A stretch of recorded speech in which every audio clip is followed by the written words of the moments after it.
One of the hot button topics across the state of Texas, the entire Lone Star State, in preparing for this upcoming high school football season has been that of academic and athletic transfers, meaning a student athlete who transfers from one high school to another high school. Sounds simple, doesn't it? Well, it's quite a bit more complicated than that. You see, under University Interscholastic League rules, a student transfer who is going to play, in this case, we'll say football, must be transferring for a reason other than just to play football. In other words, the rule specifically states that a student athlete cannot transfer from one high school to another simply for athletic purposes. Can you imagine the chaos that would happen if that were allowed? You'd have students all across the state of Texas saying, I don't like this coach, or I don't like this coaching staff, or I'm in a losing program, I'm going to go across town. Well, believe it or not, that is on the minds of some high school football prospective players. Just this past week, there was a big ruling that took place with the UIL's first district executive committee in District 86A, and then upheld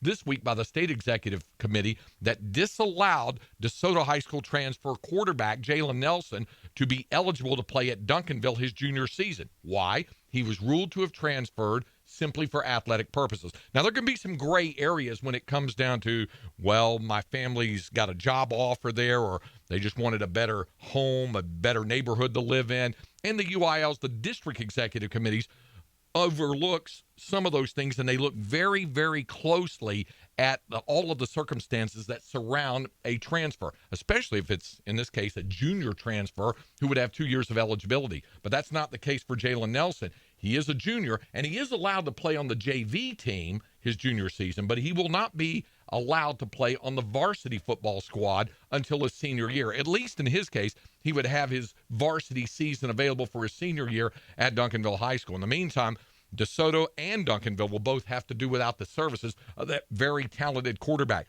There are examples like this in many districts across the state of Texas. It's a cautionary tale to be very, very careful when a student athlete is transferring from one high school to another.